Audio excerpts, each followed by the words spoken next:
I'll see here as we get underway with game number 1 of our elimination series. Winter, do you believe in this carry Bristle for YG Young God? Seeing red? Bristol is a very good hero. I think I believe in it. But in this game against Medusa, they are gonna have like a very sharp timing window, right? If they don't finish the game quickly enough, then I suppose you don't really have much to deal with Medusa. I don't think you can kill her. But if you can actually run over her, you have this insane timing with your Beast, Bristol, Shaker, like 20 minutes timing. If you're, I presume you're not gonna go Helm. I actually don't know if you should go Helm. But if you want to finish the game, I think you ought to go Helm. If you want to finish the game quickly. 30 seconds to battle. Abuse your timings. I think you will have a sharper timing with Helm with your Tricore, Bristol, Shaker, Beast. It's a sneaky camp block. Did you see that from Carlo? Use the dead shot to break the tree and then planted it right in there. I hate all these spots because it's so difficult to deal with. I feel like sometimes it's a bit unfair. They remove some of those from the bottom. I don't know if you remember initially in the bottom medium camp, you had some spots where it's impossible to reach without crying bait. It's trying to go for the rune, but that's much untouched rune. I think it's good that they remove it, Okay. They remove some of it, This one is like a bit special because you have to use dead shot to break the tree. Are you a fan in general of using... Oh, are they going to... Oh, I thought they were going to try and push the wave here, or nuke the first wave. Are you a fan of like the quelling blade past meta? You gotta cut trees and carry one as a support to try and, plant some cheeky wards? Or do you think that's, you shouldn't be able to manipulate terrain like that more? I think it's a good thing to have, but this one is a bit, I feel like unfair, what Carlo did here. Because I don't think you'll be able to deal with this in a normal circumstance. Yeah, it's tough. That one's real annoying.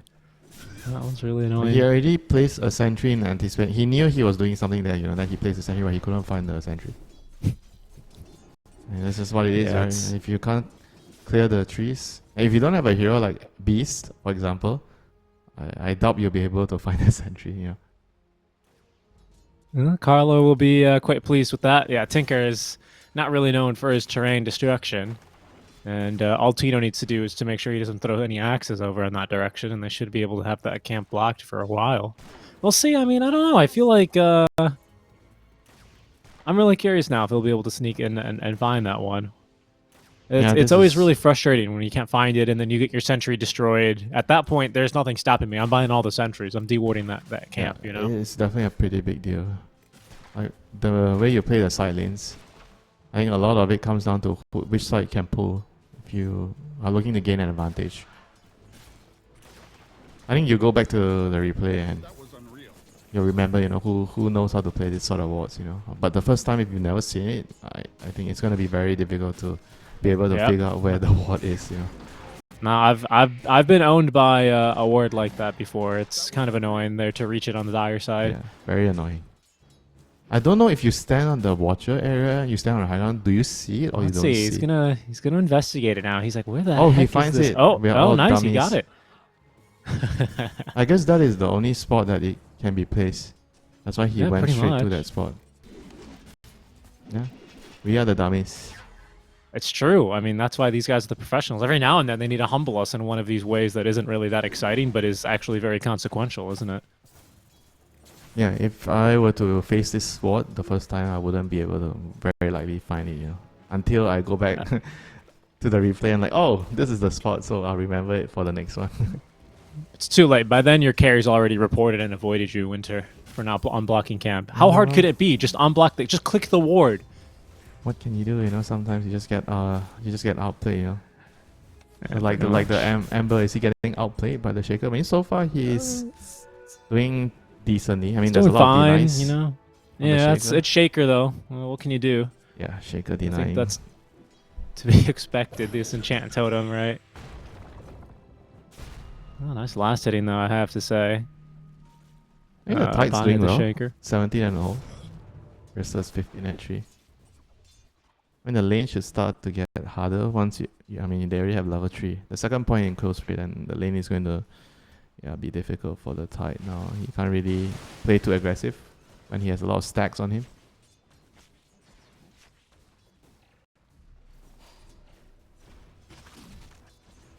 I mean, at the same time, I do feel like as long as the Ringmaster makes sure that he makes some stacks for the Tide as well, and as long as the Bristol doesn't come in and steal them, the Tide should have a pretty good game overall. Or the Shaker comes in to steal them either. That's another potential thing. That's true. I mean, this game is a lot about the stacks, right? You look at their heroes. So many of those heroes can take stacks.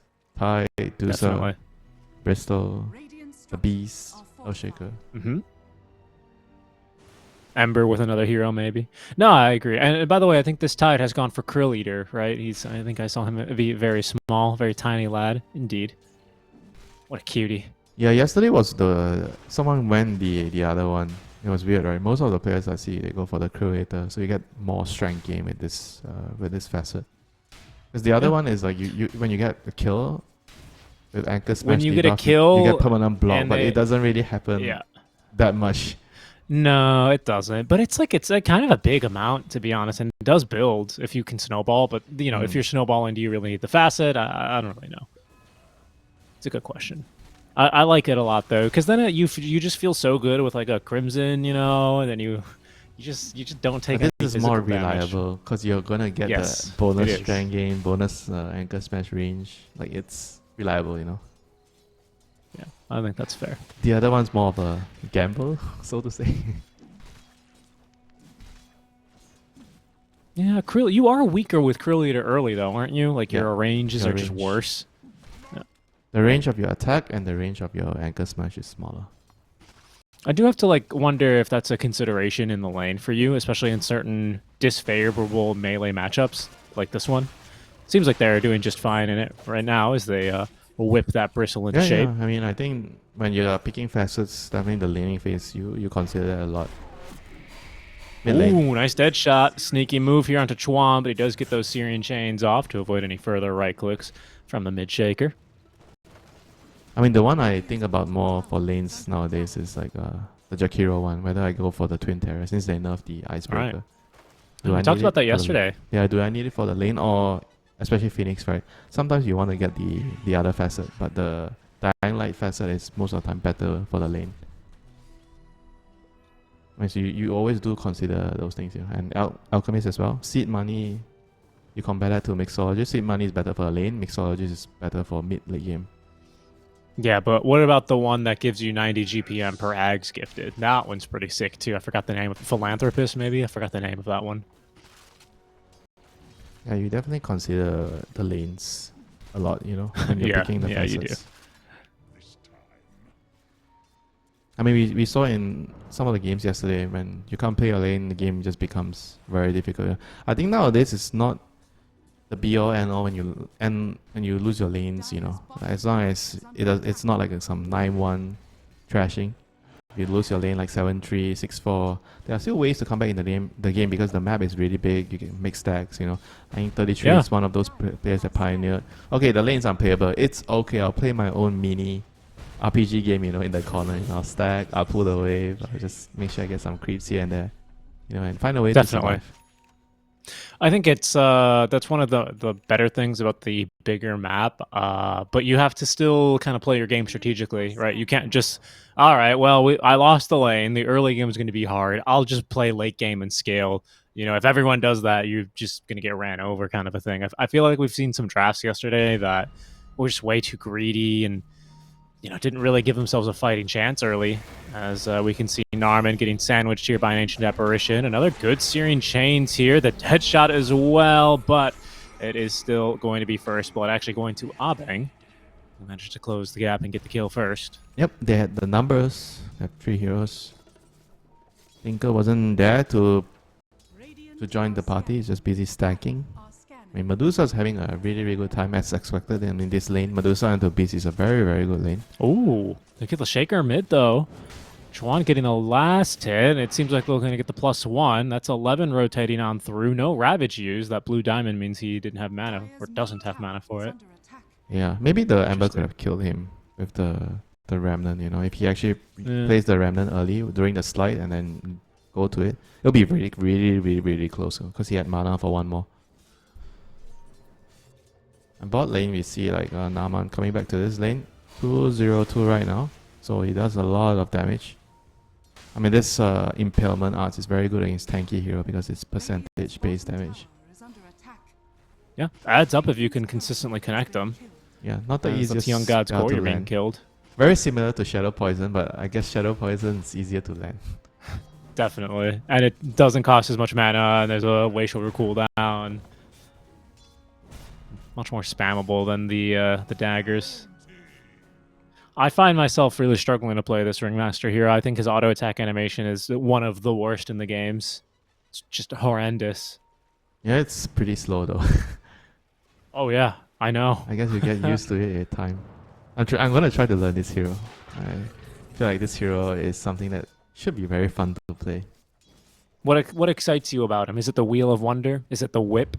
The daggers? Being able the to box? farm with your nuke, tame the beast. Wow. Okay. Well, very well. It's a boring answer. I'm just kidding. You know, I like the Rod of Atos combo. Whitemon kind of inspired me to play this hero. Okay. Rod of He's a Atos, good one to watch. Wheel of Wonder. Then you make a quick tame the beast cast. Turn their Wow, this AA is level 6, by the way. I don't think it's going to really make a difference as he is whipped into oblivion. Yeah. I mean, so far, this is not a very promising start, you know, for Team Nimister, because I said that they have to hit some very sharp timings with their heroes. And I mean, so far, the lanes have not been very well, you know, going very well for them. You know, Shaker is not winning his lane against the Ember, which is, I think, this is my biggest concern, you know, because you pick this into the Ember knowing that you're going to win the lane, you know, and you're not. He's going to echo, clear some camps, get his dagger. This is going to put him in a much better position, but he is supposed to be further ahead, you know, with this sort of hero matchup. Nevertheless, let's check on our Beastmaster. Beastmaster has treads, so he looks like he is going to buy a dagger. He didn't buy anything yet, so he's not getting helm or he's not getting axe. So he wants to play very, very fast if he is going for a dagger. Guess he thinks that the like a Helm of the Dominator is just not a good item here for him this game. He's going to struggle I'm not sure though, Richie, towers. because you have like double daggers, you know, on Shaker and Beast. Okay, Raw, TP down. Good catch. Yep. Nice job. You didn't call the Ember unkillable this time. Very well done. I did not. And Shaker There's a lot with of the haste rune. silence, you know, so no. That was actually a very nice spot to TP in. I think the Ember can't see him. Like in that spot, he TP in the middle of the three trees. I don't know if you noticed. And the Ember was standing next to him, next to the tree, but he couldn't see the beast TPing down. I'm gonna use that spot. You gotta always consider your TP point. Yeah, but unless I'm fair, right? TPing Look the at fountain. the dire spot. Like there's no like tree outside the tower. It's inside behind the tower, yes, but outside the tower there's no spot like this that outside you can TP. the tower. Well, you can kind of cheese them on those trees, like to the top left of the tower. Yeah, I a little mean, bit. I guess, but it's not as It's not as near. good. It's harder to initiate. Yeah, You know, this it's one is not as nice because good. people are standing next to you, hitting the tower. You TP here, and Sure. you come down. Yeah, well, you could TP like the Tinker is, you know. Yeah. this Again, is not nice. perfect, not as good. But So Radiant advantage in the mid lane. yeah, that's why. Radiance is just simply the better team. This is trouble for the Shaker, though. He gets tamed, It's the a beast regen. whipped. He should be fine. But, yeah, it does have that regen. Good point. What? He has a Kaya queue up on Shaker. Alright, this is the first for me. This is It's a gonna build go now. Meteor Hammer. Meteor Hammer? Are you? I can't tell if you're. You serious? This I don't know. is the build now. I don't think it is. Let me check. bot lane. I haven't seen what's going on over here. Okay, they've done a good job of protecting the Bristle, haven't they? He's gonna receive some support now. The rotation's coming through. Echo Slam used the blubber. Oh goodness, the Ravage connected onto 4 heroes. However, the Ice Blast already applied its debuff here to the Tidehunter. He is getting ran down off screen as Young God looking to counter initiate. Seems like 11 he will live, thanks in part to this Tinker. Yeah. Like you said, on that defense matrix, able to keep everyone alive. A few ultis used, Winter. Everyone walks away nice and healthy. Yeah, they were unlucky a little bit with the timing there. The Earthshaker, he was like, kind of, I think he was trying to wait for the blubber to proc so he doesn't get, you know, dispelled on the Echo Slam. He waited and decided, okay, I can't wait anymore, you know, he has to go. And then the moment he slammed, the blubber procced and the Tidehunter moves away, you know, so they couldn't kill him. Winter, I have news for you. It seems like Kaya is actually now the standard build. I'm seeing that a lot on Dota2 Pro Tracker. Again, these don't include the top end builds anymore. Excuse me, but they do still include some. So, Radiant's bottom tower so they're buying. Like They're actually Kaya? buying. They're buying what? Kaya Sage later. No, I'm seeing a lot of Yashas and Kayas actually. After Oh, like okay. Blink So you Treads. cast your. Okay, you have better cast point on your enchant and fissure. Yeah, I mean, it makes sense. I thought it was like one or two games, like some weird situation for you to do it. You know. I didn't know it was like a. Oh, Wheel of Wonder? Can I actually get him? They messed up the combo slightly here, but there's a lot of heroes around him, and they will be able to connect the kill onto Yoei. Looks like a tier 1 tower might be up next. Zabang being surrounded, Yep. dying Bonus underneath kill. his trees. Bonus kill. Very good rotation by 4-2-3 on the Dusa coming in to clean up. Get the tower, go back. This is what you want to do as a carry. He is on some sick timing here, you know. 14 minutes, Manta power trade's done. He has 1700 gold, so I think he's going to have like some 17-18 minute butterfly Manta timing very, very soon. He has some ancient stacks, yeah, so he's going to be very, very big on the Dusa here. And I don't know if Team Nimister have any solution at dealing with the Medusa. Do you think there's ever... Remember back in the day, Dusas used to sometimes buy rapiers in games like this? Do you think there's a world where we start to see rapier coming back into play like that again for Medusas, I guess, specifically, or that's just never something? I'm not sure. Okay. I think probably now it doesn't look like they need it. But Right. you're There's just so asking many more from like items a now. general perspective whether it's a good idea for a hero that's unkillable like Dusa to get rapier early, right? Yeah, in these kind of games, just like one defensive item. Oh, hold on, Ember Spirit. He might be in some trouble. Oh, Ice Blast is not going to be avoided, but he's going to be at least able to get out of harm's way. Yeah, I guess so. I guess that's what I'm asking, right? Because now there are just so many more items. Oh, Drums of Slam I online. think probably not because the risk reward factor is too high. You know, it's like too risky to do that. And in the early game, Sure. yeah, I feel like no matter what, you're gonna be killable somewhat. You know. Yeah. Oh, trying to go for the Tormentor here, but a nice smoke move is going to allow a lot of this team Can to they sneak get out, past though? the Observer Ward. They're gonna be stuck 4-2-3 here. just running on in, trying to cut everyone off. Tormentor does go the way here of Team Nimister, but it's going to come at a heavy cost now as the Emperor kept alive through the roar thanks to the escape act. Instead, it's Narman who dies in his place. Chuan able to secure the kill now onto Tino, and that is going to be a lovely 1-for-2 trade. Yeah, good reaction there. But I wouldn't say it's like all out disaster for Nimister since they got the shot. Who got the shot? Let's see who got. The AA, I believe. Oh, AA got the shot. Okay, I'll call that hashtag wolf. Oh, by the way, the Beastmaster went for an axe, so he. No Rite of Atos, by the way, on this Ancient Apparition. Do you think that's a mistake? He's gonna go what? He For feels the, like this game they have a lot of catch already. heavies? Is the Moita building the rod? Yeah, Moita's building the rod, so he doesn't want to overdo it, you know, because they have Shaker and Beast. He just wants to buff. That's fair.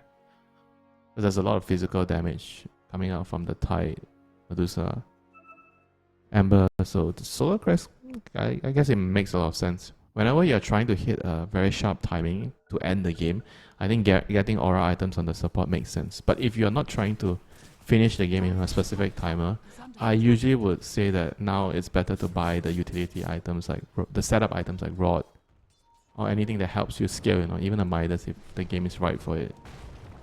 Interesting. Oh, nice jump here onto the mid lane. Ember Spirit, Echo Slam committed, but they do nuke down that Ember Spirit.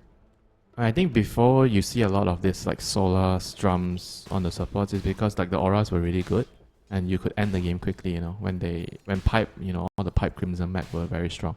But now because they nerf all those items and it feels like it takes a longer time to end the game. So I think it's important to get catching items as support so you can set up for kills because the game is going to naturally progress longer. You can't end the game quicker. So the value of getting a catch item just goes up, you know. So it just really depends on how the game is played at the current state. And then you have to decide what items you have to buy, you know, on the supports. Yeah, obviously things like you mentioned, if you have a lot of catch on your team, definitely you don't want to overdo it. But I think in general, as a general rule of thumb at the moment, this is something good to think about. Whether you can end the game quickly enough. Well, I guess that's the strat that they're revolving around, right? And one of those heroes that's going to need to get big in order for Team Nimister to hit their time, and it's certainly this Bristleback, right? We haven't seen him in a while. How's his build? The Dusa is going to build a Silver Edge, so I think the Bristol is going to be afraid of seeing this Dusa now. Yeah, he is. But the Axis online here with the Seeing Red and the Hairball. This build still as good as it was? I feel like she's a lot more vulnerable to getting killed, but the fact that she's doing this, she probably feels like she can't die. And she wants to be able to kill the Bristol to kind of like stop his timing right now, you know? The unkillable Bristol timing. Ice Blast does find 2 heroes, but no follow-up now. So we can see the... what does the Shaker have? Did he have the... oh, hold on. Bristol and 4-2-3 going face-to-face here from home. The Shaker might be thinking of getting Travels, so that's why he's saving his goal. Yeah, I guess so, right? He does have the Kaya queued up still. I was going to say, I haven't really seen him buy anything. And Travels is quite common. Because you want to move around the map to set up kills, and you have you need to go back to base sometimes too much, you know, to refill your bottle, because you use a lot of mana on this hero. Sure. I'm seeing a lot more travels after the Kaya Blink Shard, though. So it's kind of an interesting choice to go for it early. I wonder how that will affect the build here, affect the tempo that they're hoping to try and connect with. Travel presumably definitely feels a lot greedier. But at the same time, it kind of gives you a lot more mobility to get pickoffs. Silver Edge is online there, by the way. So you can see he broke one of the creeps. Those guys are annoying. You gotta break them, man. How many times have we seen these Croakers land stuns and everything like that? Okay? I use global whenever I'm farming the camps. I see people die to the Croaker. Someone was coming to gank him, and then... oh wait. There's a follow-up. GG. Alright, mid lane. Is there a follow-up? Then Mr. Ice Blast. He simply walks away, and especially with the Pipe of Insight barrier and the defense matrix behind, they are not taking down the Tide Hunter. However, the jump in from Chuan, heavily punished. Echo Slam into the calling. They really had that Ember's number. He is far from unkillable in this kind of a game. Yeah, he's having a very, very rough one. He needs to actually respect that a lot more and play a little bit more defensive, you know. Like probably has to get BKB at some point. I mean, it doesn't really feel good if you buy Mage Slayer first and then you have to buy BKB next. So he's going for like SNY to give him some status resist. I mean, this feels like Queen's game. You remember his game? I don't know if you watched that game. He was playing Ember into like a lot of stuns as well, and he died many times. And he also had a Tinker in his game, and the Tinker was fatter than him, his teammate. I think I've seen a screenshot of that game. Yeah, he was like the poorest guy on the team. Well, to be fair, I think he was in some more insane matchup. He was Ember into Husker or something. It was probably... Ice Blast is coming. Shaker waiting outside of the pit, but they don't have an Echo Slam here. This Roshan currently being contested. Pipe's gonna block a lot of that. Tinker's coming back. It is. I think it's gonna block too much of it. Yeah, I mean the Stinker Medusa is actually pretty insane with the locket. Just keep giving mana. Yeah, especially with the reduced cooldown as well that you get on the Tinker, which I believe, I'm not sure if it's the case, but it certainly feels like it when I play the hero. I think Tinker's innate also works on the recharge time of it does. So you charge quicker. You get your charges faster on locket. Yep. It's pretty crazy, honestly.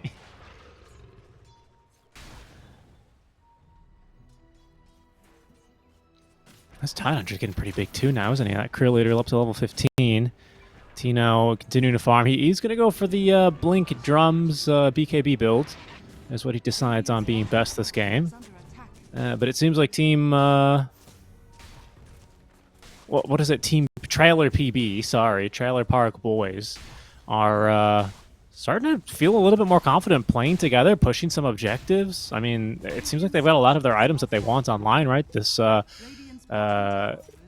excuse me, this Pipe of Insights. Yeah, Vlad's Pipe, the auras. Vlad's, thank you. I kept wanting to say Wraith Pact, and I was like, no, that's not right. Wraith Pact is gone. Can't hurt us anymore. Yeah, Tinker with the Locket, the Glimmer, the Aetherlands, very annoying. Then you have the Ringmaster with the Aurora of Aethos. So you have some catch. I mean, Ember's the only one that feels Speaking of, with a set. Oh, they messed up the combo here a little bit. Echo Slime's going to be committed. Will it allow at least Yowie to escape? Doesn't really seem like it. Remnants a second. Ooh, did not have chains at the ready, though. And with the haste rune, seems like he might be able to escape. The blink forward, nope, countered by his own blink, and I think he's going to be out of there. Yeah, that's the nerf, the cooldown nerf to the Searing Chains. Not the current patch, but like a few patches ago. No. They do find themselves a bristleback. They break him and deal about 2/3 of his HP pool. Certainly a scary moment. Yep, Medusa needs some mana. He's going to get a charge from the Tinker. Against this early Silver Edge, the Bristle can't really play very aggressive, you know. You have to always be very careful of that. Oof, so much bonus damage there on the Silver Edge hit, but at least the Shaker's there to ensure that he doesn't right-click down the AA during the TP attempt. Ooh, that Brigand's Blade too. So much damage. Yeah, she's definitely going to pack a punch right now. If she gets to lay in on you for a couple of seconds. And now we see a smoke. They're going to run into our friend, the Krill Eater, 11. Yeah, this time they hit the Ice Blast, and with the silence on top of him, he has no escape. A really nice target to grab. Yeah, a little bit 11 was actually trying to there. snag the outpost. Yeah, it was pretty aggressive moves from him, to be honest, considering how his team was positioned down bottom. Mid lane, a lot of free damage here onto the Beastmaster, who did not use the Roar, by the way, in the previous kill. Echo Slime still on cooldown from earlier, though. You can see Trailer Park Boys not willing to get too aggressive here, not without their trusty Ravage. But what? They're playing into what is a double BKB timing now, right? Because the Beast has his ready, Bristle has his, so they're two 9-second BKBs. I believe at this point the Shaker might decide to invest in the power, or sorry, not the power trade, it's the boot to travel. No, it's going to be BKB first. Okay. Yeah, that's triple BKB. It's going to be like a time that they have to strike back, you know. They can't just let the Medusa just farm and do nothing. They have to kill her once. And the longer the game goes, it's just going to get harder and harder, you know, with the Tinker buffing him. The more aura items come out, the harder it is. The Butterfly's almost online as well. Yeah. Whoa. 500 I can't believe they managed to sneak past Yowie. SC, I think his smoke has broken. Oh, they do actually scout the Shaker now. A nice stun now onto 3, but the Silver Edge break ensures that they easily pick up that kill. Another +1. Carlo. They do force Carlo to pierce the veil. Silences through the Wheel of Wonder. Combo not executed perfectly here, but the Ember still able to try and give chase. Another dagger misses thanks to the Tinker's toy. The Tumbler's toy, sorry, and Carlo finds a nice trusty tree to TP away from. But that Butterfly's online now. Seems like this is a very strong window of opportunity for Trailer Park Boys. Yeah, Butterfly online with the auras, with the Tinker behind him. This is going to be very, very difficult to... I mean, the Aegis is running out, so they have to kill her only once. 10 seconds before he runs out. There it goes. First tier 3 tower of the game demolished. There's an amplified damage rune in the river. We'll see if either team's going to be able to scout that as the Aegis regeneration kicks in. Full heal for a 4-2-3. Still waiting for like a big fight to break out here. 6-7. 26.5 minutes into the game as Team Nimister forced to try and hold the high ground. Wow, the cast animation is a lot faster. I'm not used to seeing a Shaker get out those spells that quickly. He's normally a little bit more clunky, you know, of a hero to play. Sometimes, you know, playing Shaker, you ever go to the arcade and play one of those like racing games where you have to shift manually, you know? It's a little bit like that. You have to like kind of shift everything. You were telling everyone about how I only play one game yesterday, remember? You were going That's true. So have you ever gone to a video arcade or no? Prove me wrong. Yeah, a long time ago when I was very little. Yeah. I went like last week. What do you mean a long time ago? I play like the shooting game. I don't know what's the name of it. Yeah, Trigger, Time Chrono or whatever. They've got a lot of those games. Amplified damage on the Ember. Hold on, Chuan. He is about to pop off as this poor Ancient Apparition is going absolutely nowhere. Trying to get off an Ice Blast here to hit the Deuce. I think he's just out of range. The Roar, the Echo Slam, everything committed, but Deuce inside of a box, able to evade now as Tide about to unleash a Ravage as soon as that silence ends. Oh, Deuce ignored by the BKB no mana of the Beastmaster, but the She has to Deuce run. out of mana away in the fight. I think she's up there in the river. Chuan chasing down here for Carlo, as it seems like Trailer Park Boys will be able to They would defend have the actually Deuce. killed the Dusa if the Ice Blast landed there. That was a bit unfortunate. He got jumped and he was like panicking to use his Ice Blast because they were going on the Dusa. Didn't land it. And the Tinker kind of kept the Medusa alive in the end though. With the March, with the Locket and the barriers, the defense matrix. Very tough to kill. Was that all 3 BKBs used on Team Nimister?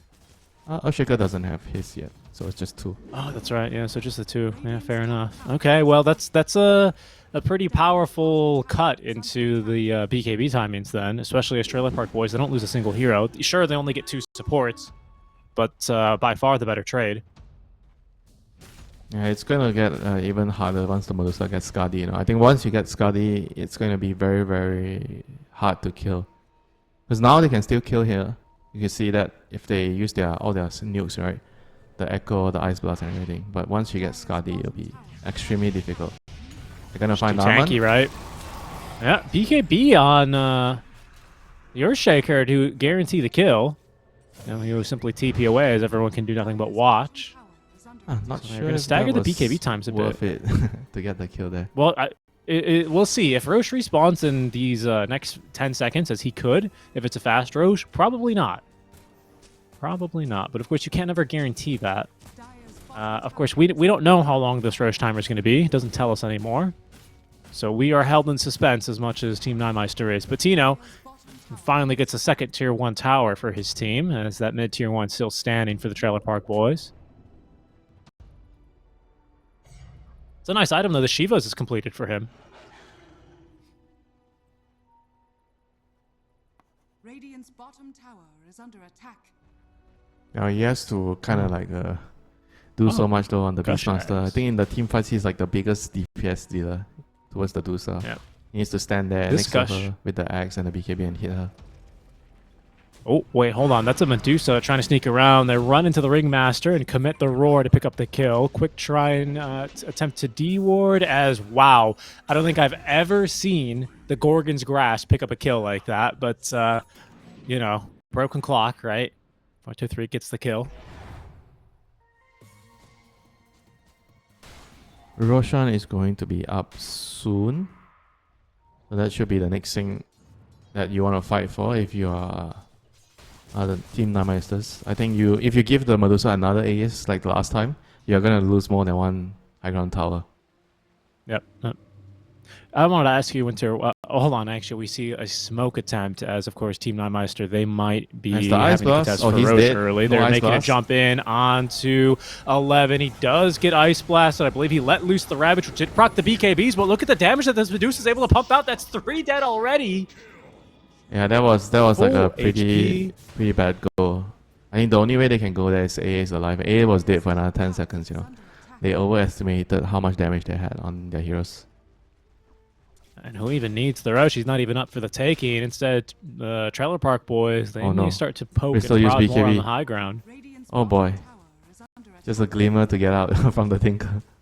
Radiant structures are fortified. Right, they are definitely not feeling it today, you know, Team Nimisters. They're not really in the zone. Wait, the Bristle BKB. Yeah, he BKB'd, he escape went on the Tinker, and the Tinker Tinker? just used Glimmer, because the Bristol has no detection. Radiant's bottom tower Yeah, that's tough. That's tough. That's going to be the mid lane of Barracks, maybe even now bottom. Oh, the Gush Axe is online. One of my favorite Ags that you just never really get to build. Another break there, casually. Careful here into the Gorgon's Grasp. He might just be dead if he's not careful, and he isn't. Down he goes, dead for 70 seconds, punished for his greed, trying to kill the Tinker up top. Doesn't have the buyback either. That is guaranteed the second set of Barracks. And, well, there's no Tier 2 standing top lane. We'll see how much the Trailer Park Boys want And to look push at it. the poke, man. The chains into the impaling arts. The Gush. Yeah. Yeah, especially with the Gush Axe. It's so low commitment, isn't it? Really, he's just Works kind of really limited well by with how much... Medusa. You get a couple of heroes with the minus armor, and then she's hitting them. Yeah, throw the snake, the Searing Chains. Sorry, not the Searing Chains, the Sleight of Fist in this case. Okay, the jump in, the roar, the Ice Blast, but out comes the box to save the day.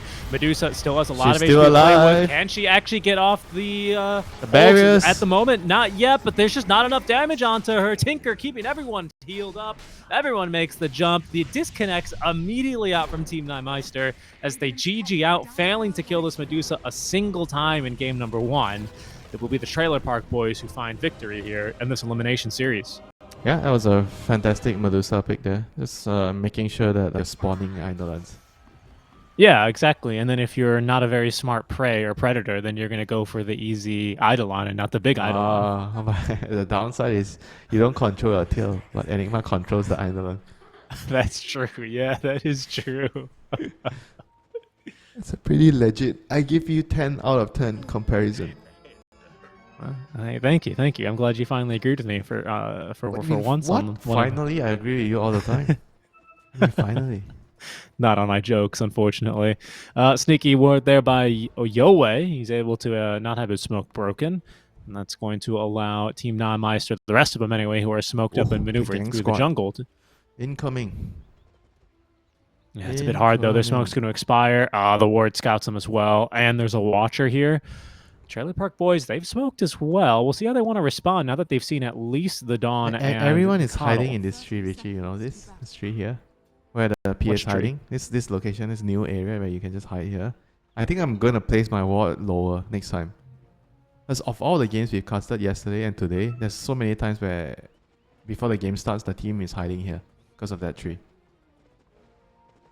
Yeah, it's a nice tree. Like, this looks... is this new? Like the last one, or it was there before, you know? I think it's been there. I'm still not really memorized the trees myself. I cannot tell a lie. Runes will go to a piece here at the horn. Oh no, but yeah, it's... Holy, okay. Nice. So they felt like because the Morphling and the Jakiro, they dared to come down and contest the rune, they felt like there might be a ward there. Okay, that was pretty good game sense. Because if you think about it, right, if the two heroes are running into contest the rune, they must have some sort of information that tells them there's how many heroes there. So that alone was enough to tip it off that there was a ward on the high ground. These players, you know, playing games every day, 10 games, you know, you have somewhat of a second nature, you know, to the game, second sense, you know, game sense. Yeah, when something just doesn't really look right. No, it's early D ward, and it'll make any rotations towards Chuan potentially a little easier. That'll become relevant a bit later, and a much more even matchup, right? The Storm Ember matchup compared to Ember Shaker. Chuan didn't really end up winning that lane anyway, so we'll see if he fares better now on a much more even footing. Yeah, this is a much more even matchup. One may argue that Storm has the edge. Storm should have some edge. Maybe not a lot, maybe 60-40 or 55-45. It's a slight edge. Sure. This Enigma's got 4 denies already. What the heck is going on in that lane? Obviously, Eidolons, I know that much, but it's Insanity. It's hard for the PA to kill the creeps here. Yeah. And then they did decide to lane Abeng against the, I should say the Muerta, right, against this Tusk Enigma lane.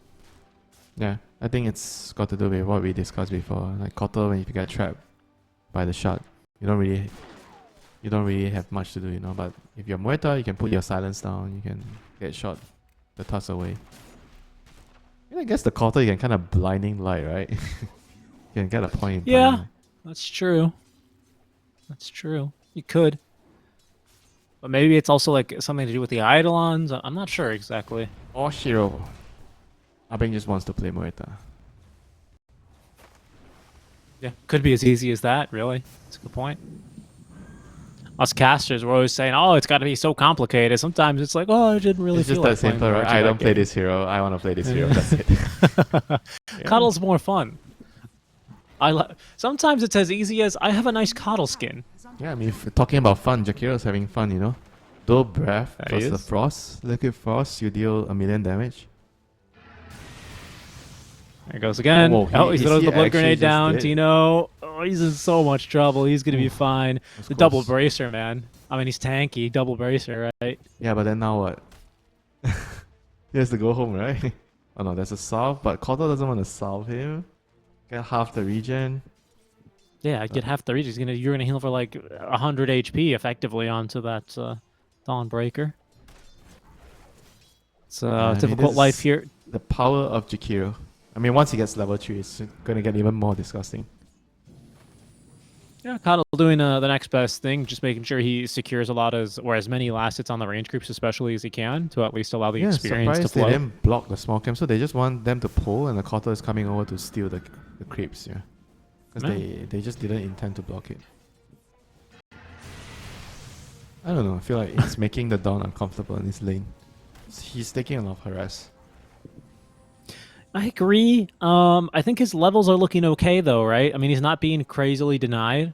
I don't know if Coddle's really like a kill lane partner. This is interesting.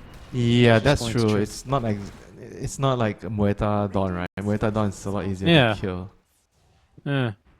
So I reckon as long as the Dawnbreaker's not dying and feeding, and you're securing experience, I don't know what else you want. You know, he's stacking as well, right? We saw at least a double stack already in the triangle.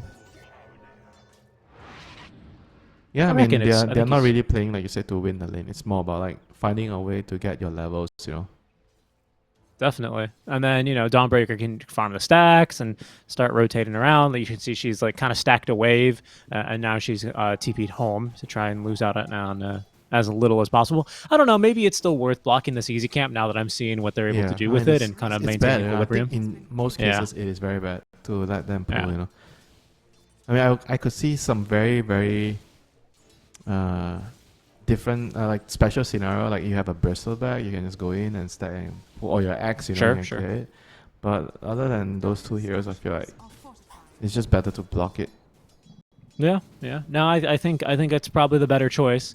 Of course, Trailer Park Boys with a lot of sentries in the area, so maybe they were just, you know, able to get the D ward immediately or maintain the camp control. But as you say, it is going to work out better for Trailer Park Boys as this Morph is pretty much completely uncontested in lane. In fact, a decent CS lead across all 3 lanes, as we can see, which translates directly into an early net worth lead. Nothing too crazy, but every single core on Trailer Park Boys is currently sitting ahead of their contemporary. Feels pretty good for them. Yeah. Snowball. He's level 6 already here for Yoei. Sorry, make that Chuan as he zips onto Yoei. Yoei, another sleight of fist, but it's just not going to make a difference as Chuan will collect first blood. Enough mana in the tank for a little zip. That might be enough to get him out of the range of Tino here. He just needs another auto attack. Really reaching for it. Doesn't have any spells anymore. As it looks like Chuan is going to be just fine here, I reckon. Yeah, another little zip. Dives the tower. Gets the kill. Wow. Okay. I can't believe no one actually TP'd. I guess me too. The toss was dead. Jakiro TP to the tier 1. I mean, he couldn't. Oh, and the Enigma's going to actually die top lane as soon as the Tusk shows. However, they still might be able to get themselves a Coddle, who in his dying moments at least is able to find a D-ward. He might die. Oh, miss. Yeah. Oh, that was close. There was like a couple of misses here. I think he could have died there. Ooh. Enigma, like, his tail, you know? The lizard tail almost killed 2 heroes. That's what I'm saying, man. It's good. How many does it spawn? Like just one, or is it like? So it's let me see here. What does it say? Okay, 1 per 350 damage. Okay. Yeah. Okay. That's that. I don't know about. I mean, who knows? Okay. A very aggressive attempt now as Chuan returns with a vengeance, collects the kill onto Tino, and they pick up the shrine. But at the same time, Yoei is already picking up the shrine on the other side, so 1 apiece. And Enigma is going to be in a very dangerous spot here. He is alone and he just died and TP back to the base, so he is in trouble. Oh, they missed the dead shot. I don't think it'll matter much though, Winter, especially with Yoei activating the Amplified Damage rune. They will collect a second kill on the head of the Enigma. So, decent recovery now from Team Nimister, who weren't like crazy far behind, but all 3 lanes were kind of slipping out of their control. A couple kills onto the Enigma, kill onto the Storm in response. I think they've stabilized things here a bit.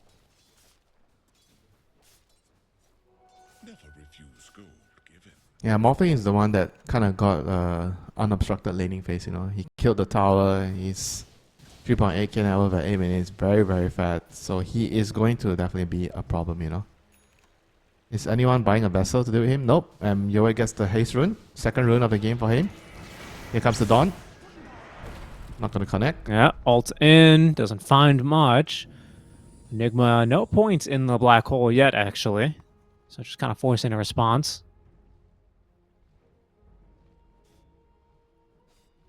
Just another bounty.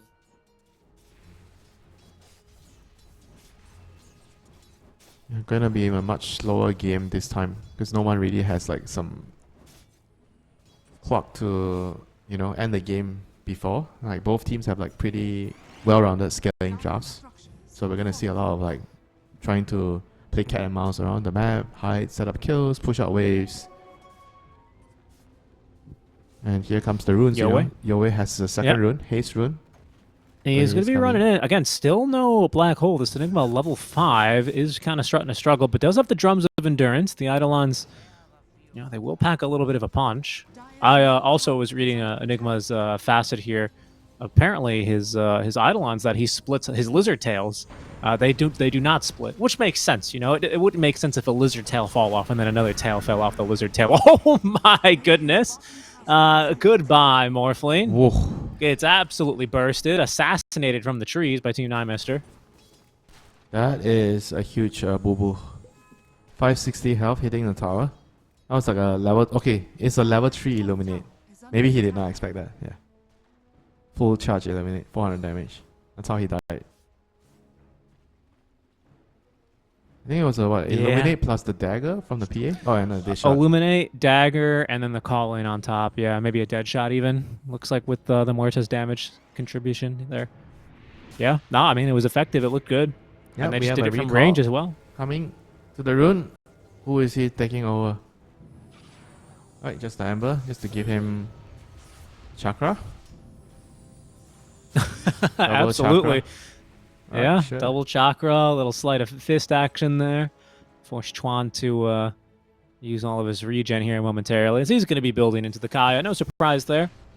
No surprise whatsoever. Any fun, exciting builds that we're starting to see? Don't really expect like we're going to get much, right? Yeah, Battle Fury for Denzanity's Phantom Assassin. Yeah, Dawn is it's going Blade Mail Blade for Mail. Tino. Mm-hmm.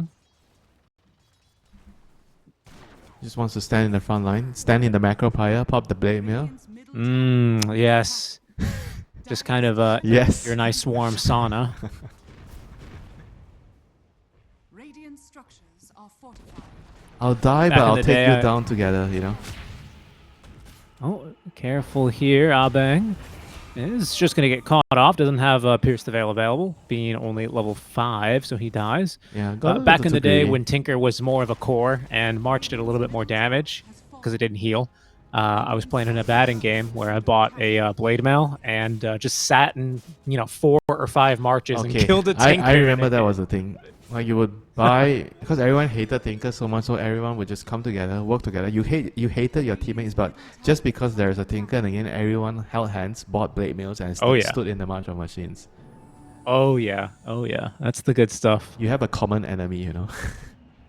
That's the real way you unite your team. You know, the real way to find success. Just a moment ago, Just you gas. were fighting with each other, saying who is going to clear the stacks, and then when you see Tinker, then like, okay, guys, let's do this together. Together we are strong.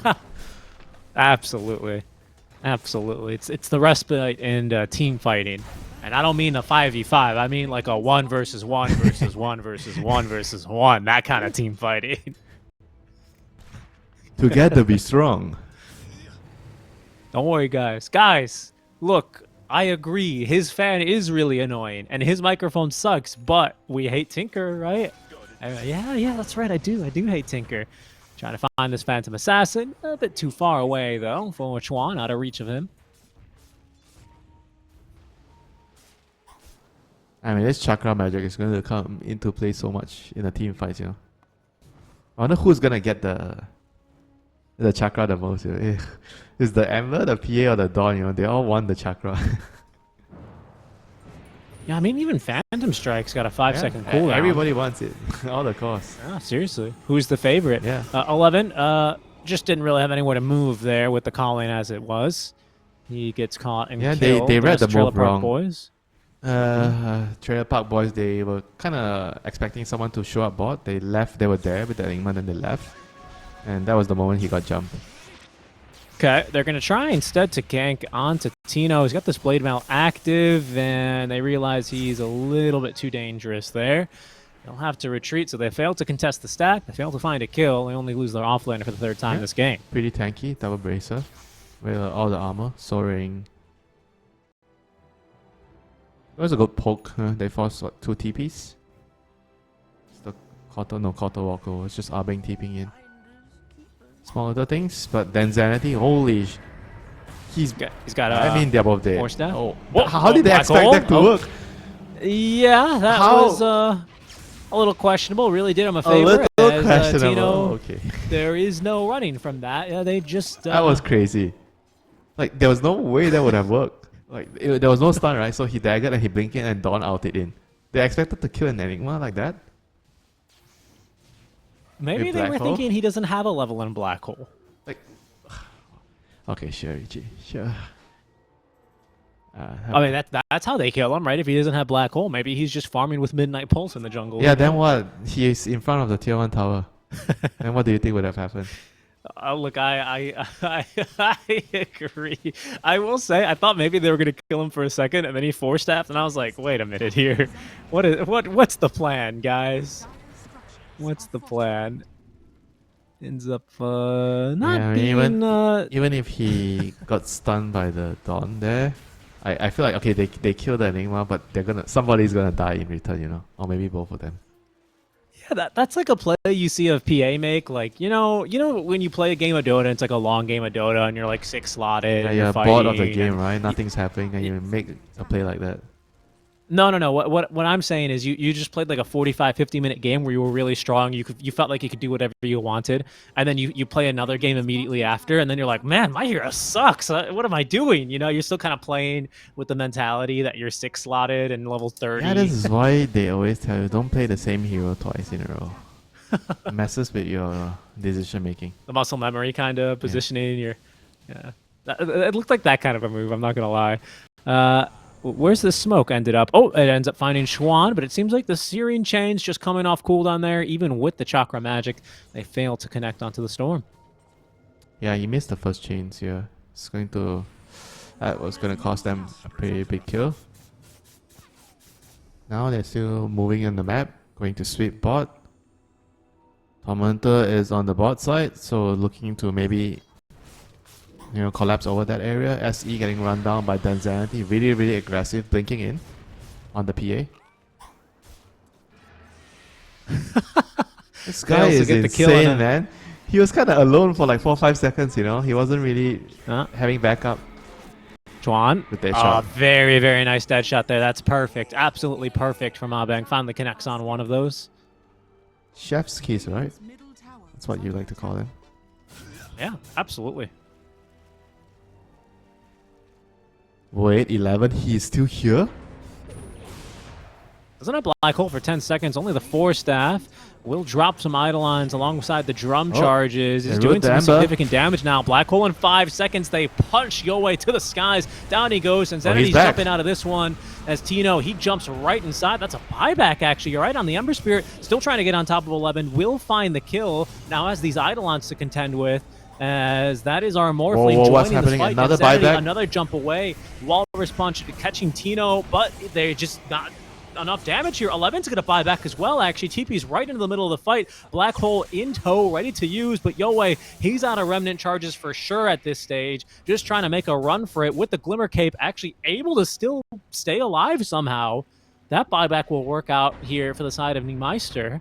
Even only the Phantom Assassin and Tino end up dropping. Was it a 3 for 3? Yeah, kind of a crazy buyback, wasn't it? 1 buyback each. 16-minute fights, 2 buybacks happening. And now Ember has the Arcane Rune. He's bloodthirsty, he's ready to go again.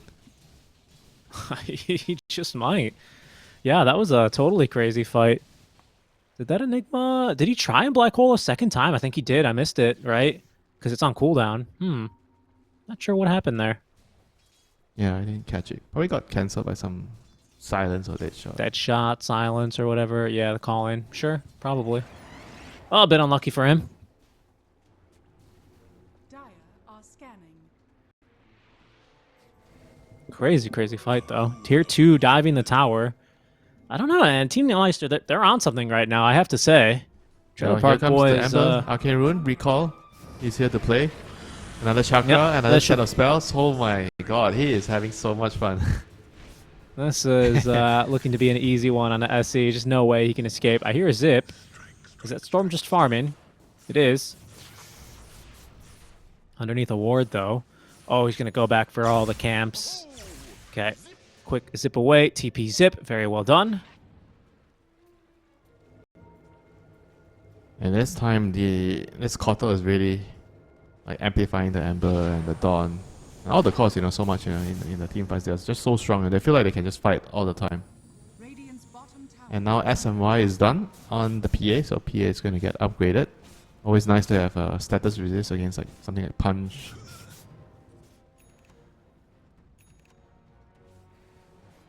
Well, status resist doesn't reduce punch, right?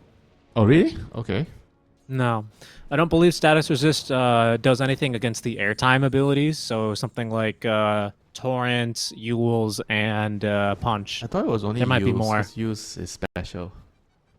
No, I think it's all three of them, if I'm not mistaken. I think that's why you usually want to build and pick these heroes against Ursa, for example. This could be another kill onto the Storm, by the way. They still have the dead shot trying to TP away. Albank's not going to let that happen. Nice job here. He's had Yeah, the nice Storm catch. jumper 4-1 and 4 now. The wards scouting the Ember, the Storm's movement there. Dire's middle tower. And here comes the smoke. No black hole yet. Yeah, Still on kind cooldown. Well, it's a great catch, actually, and Albank's worth a pretty penny. 4-2-3 just running on in here on his Morphling. They've actually ended up cliffing Tino. I didn't know you could get up there. Ember trying to run down onto this Enigma, stay on top of him. He does have himself a black hole. No chance to use it, though, as Tino channels the ultimate, but they're all fighting inside this Macropire. Even still, Yowei doing so much damage now as Yeah. Insanity picks Another up his Chakra second coming up. kill in the fight. Who's getting the Another Chakra? Chakra here, another round of spells. They're going to focus now onto the Morphling, who's still trying to fight through this one, but it's basically a 4 versus 1 at this point. He's going to have to TP away. Insanity left here with only picking up those 2 kills. Man, the Team Nimister love fighting in this area right now, huh?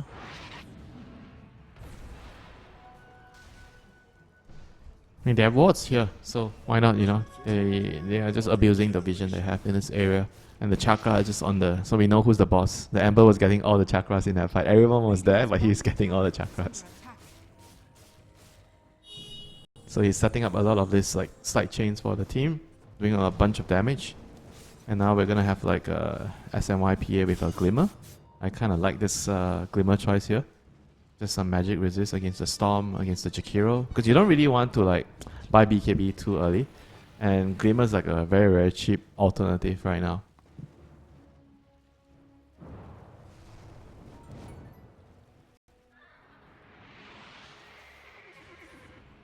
And Chuan, he's going to be found. Another change, another slide, Chakra Magic, another set of spells from the Ember. No way you're running. He's having a... I mean, this Kotal is having a just tough game. Holy, this hero is doing so much just with the Chakras here. Another kill there down bottom. Insanity still playing or finding a lot of success, sorry, as he hunts underneath the wards planted earlier. Yep, Tormentor, they're gonna Fine. go for it. 91 minutes. Remember to take down the time. Tormentor dies. This is the only thing the game doesn't show you right now. Roshan is there. 21:50. So 10 minutes. 31:50.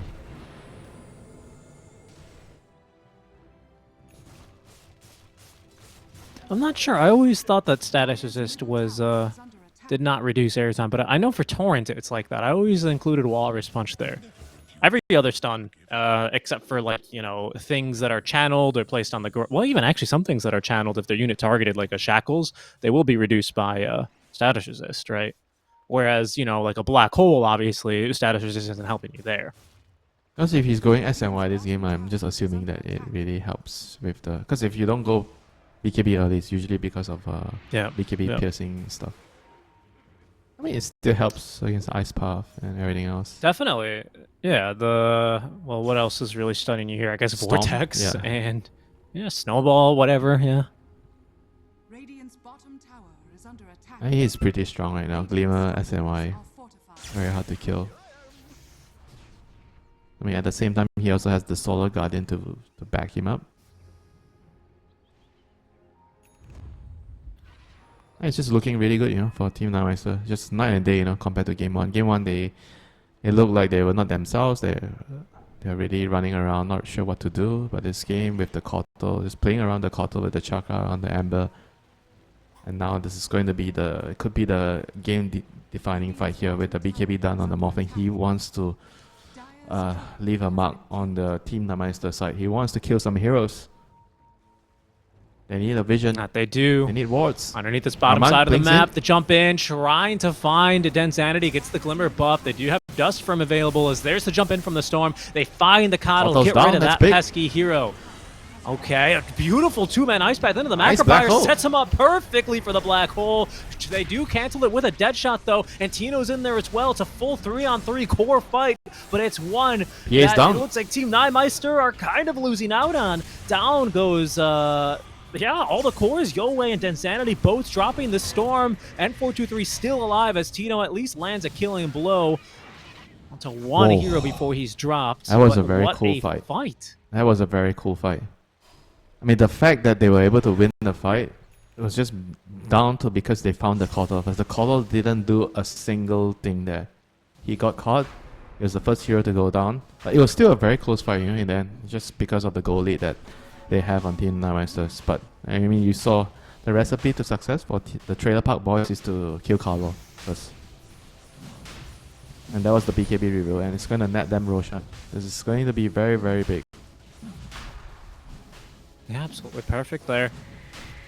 Great reveal for the Trailer Park Boys to get them back into this game after you were just commending Team Nimister for looking like they were about to run away with it. Instead, they can do nothing but try and, throw in a few core abilities to slow this Roche.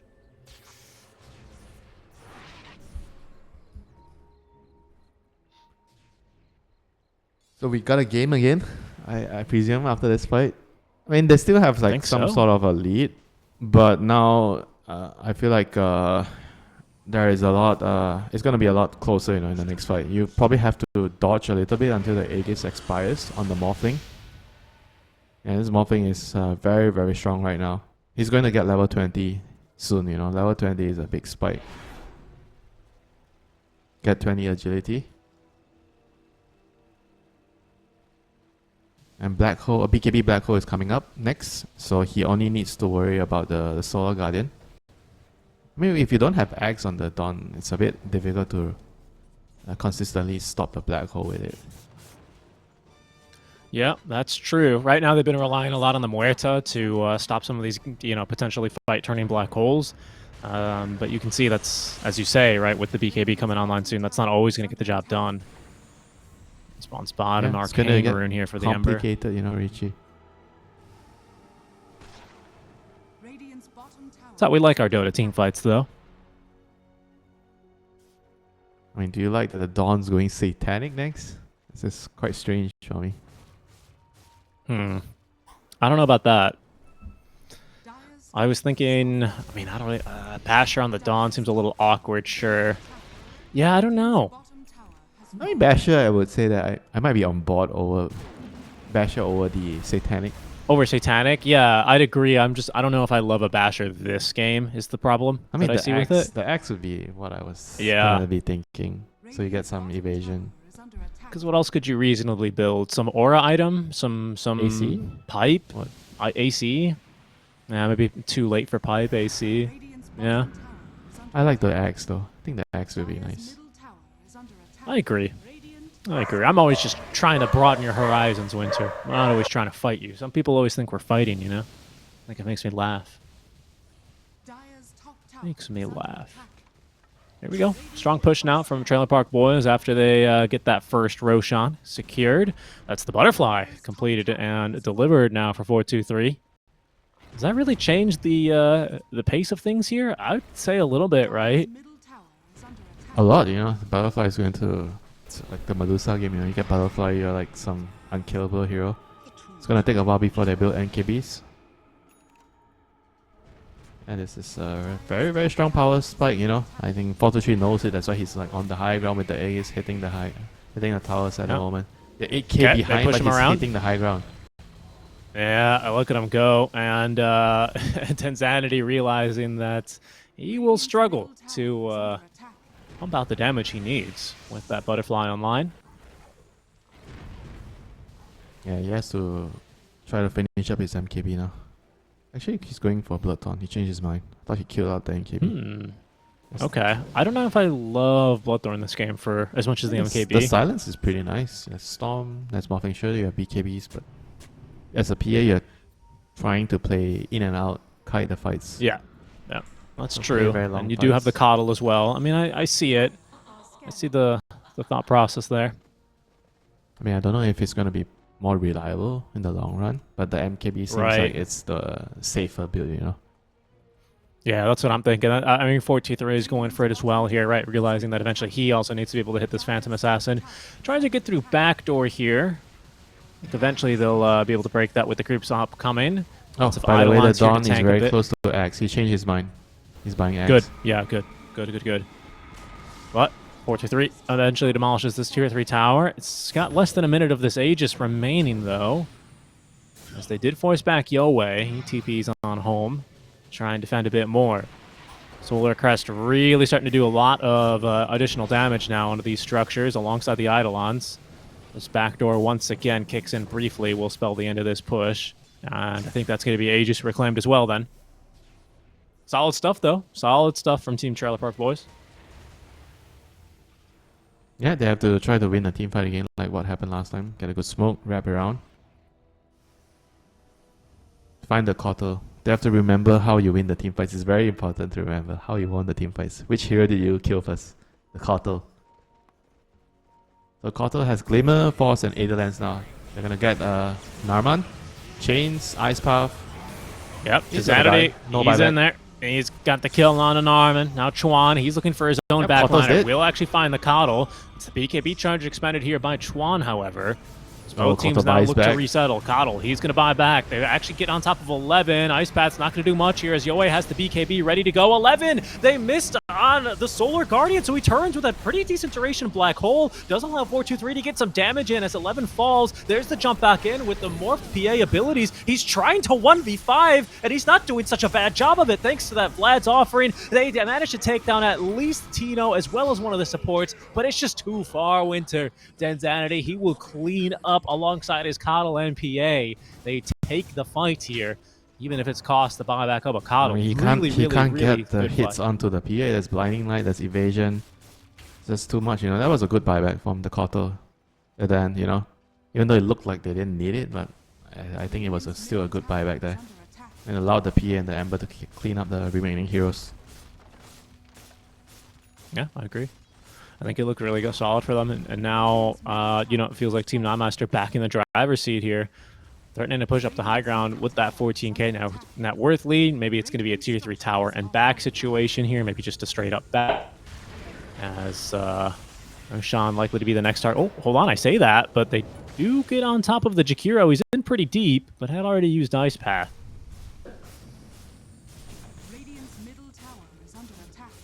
10 seconds until the Storm Spirit respawns, with another wave coming in to make sure that backdoor stays offline. That is going to be the first tier 3 tower achieved for Team Nimister.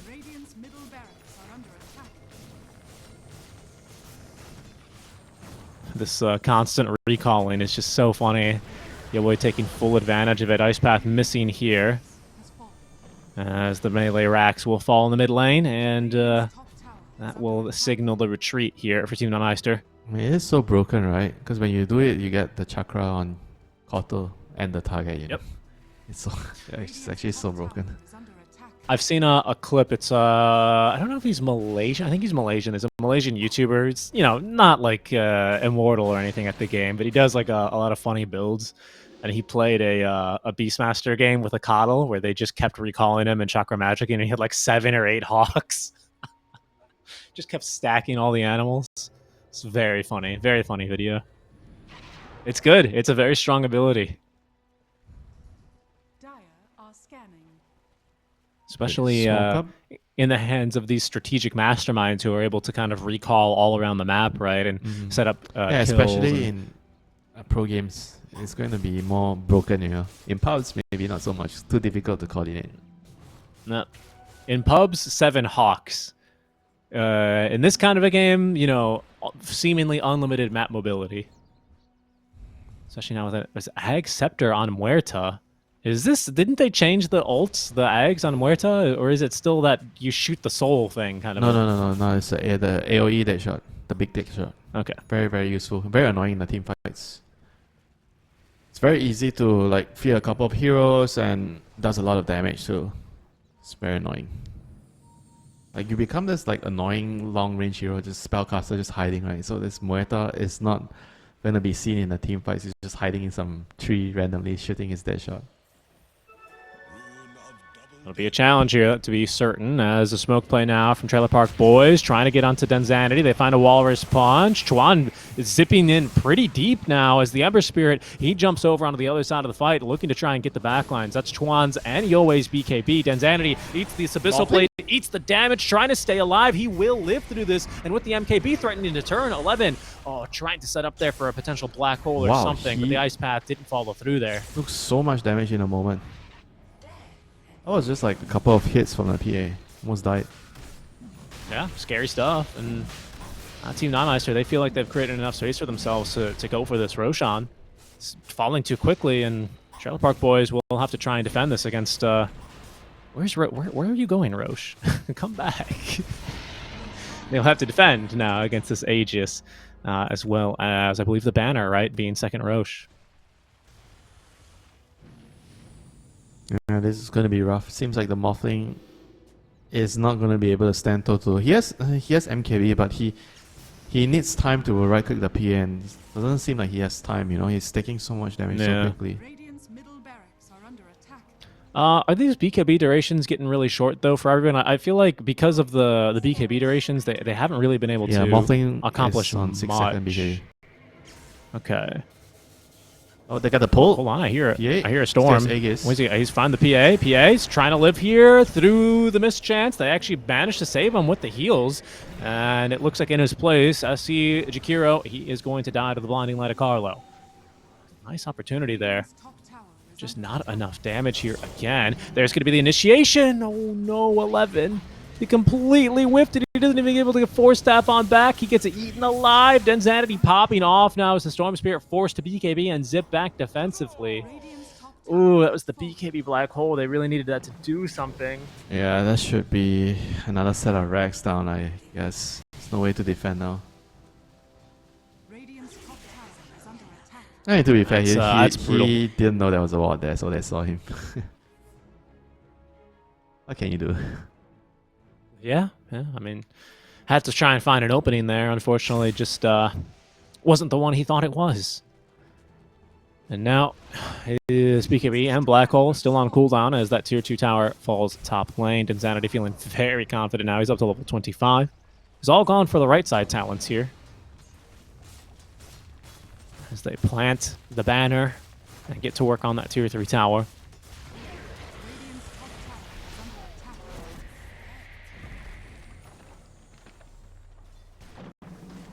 No way to clear out the banner here, except just aggro the creeps beyond the AoE of it. But even still, the wagons will eventually get the job done alongside Denzanity, who's trying to get the second lane of barracks now. Oh, Narman finds a punch, leads him to at least a kill here, but they still don't have a black hole to set up on the second life. That Solar Guardian out from Tino, not accomplishing a whole lot, as Yoei ends up forcing them back to prevent them from setting up for the second life of his Phantom Assassin. Glyph of Fortification is used. They're just constantly spamming the recalls here to try and maximize the spell output. Shakira, the only one to take a dive there in exchange for the Aegis, but Team Nimister looking to force it to game 3 here as they push a 25 cat net worth lead towards the last lane of barracks down bottom. Even without an Aegis, they know that there is still no black hole ready as of yet. In a 5v4 situation, they feel like they like those odds. They're going in now. Denzanity taking a lot of damage before he gets that BKB up, but eventually leaps off of the high ground. shooting in a lot more damage. That Midnight Pulse and everything else laid on down to try and force them back. Nimister, they'll go ahead and take this opportunity to heal back up, lick their wounds, and maybe go at it a different way. Whoa. Quick little pause. Yeah, needs to reconnect. Probably some internet issues.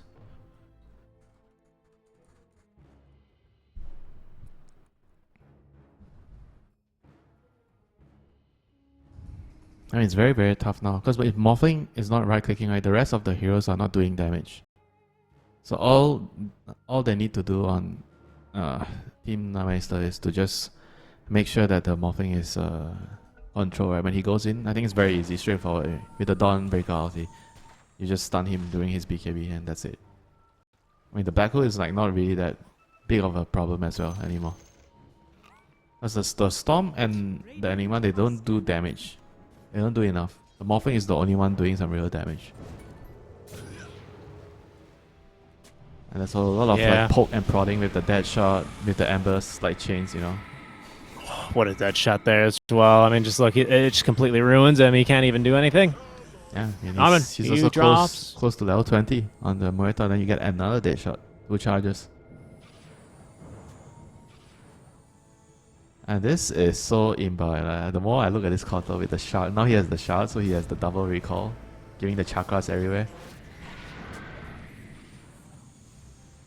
Oh, amplified damage rune as well by Yowei. He's going to be joining the fight quickly with that. He's got that one bottled up. Narman's bought back. It's going to have to be the last hurrah here from Trailer Park Boys. They do have another BKB Black Hole ready. The Morita's tipping to pick up the XP, the shrine. Yep. And it doesn't matter. She'll just be recalled in, you know, if the fight breaks out. 2 charges.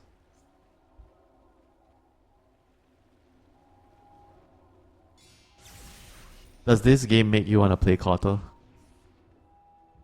Yeah, a little bit. But every time I play Kotal, I remember how unfun he can be sometimes in the lane. You know, you want to try and do some damage, but you end up just pushing the wave. Your carry gets a little bit too upset because you're pushing the wave and stealing last hits. And I find his laning stage should not be the most enjoyable, to be honest with you. Obviously, he feels great when your team's able to set up and siege properly.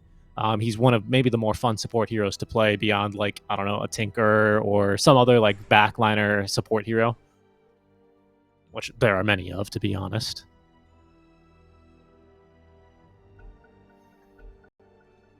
I think the brilliant part about Dota is almost every single hero, when you're winning, is very fun to play. It's hard to not think of a hero that's really fun to play when you're winning. Maybe Chen. Sometimes he feels like a little bit of a chore, you know?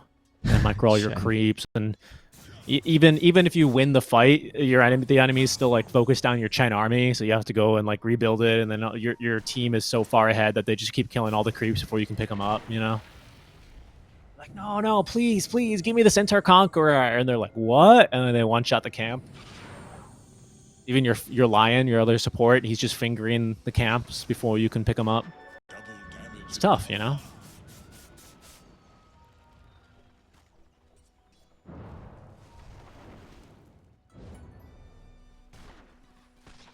Patience, though, by Trailer Park Boys, as they are basically trapped turtling inside the base. Yeah, not really have much of an opportunity. I mean, at this point, they can just wait for the enemy to come. Just wait for the push to arrive. I mean, it's even hard for them to smoke out because of this Dawn as well. This Dawn innate. They see them.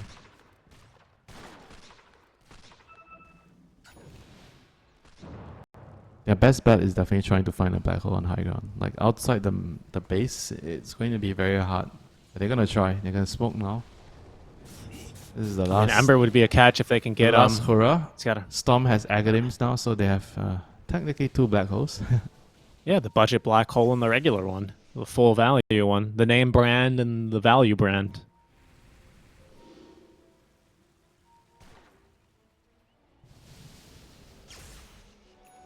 You know, Mr. Potato and Lay's.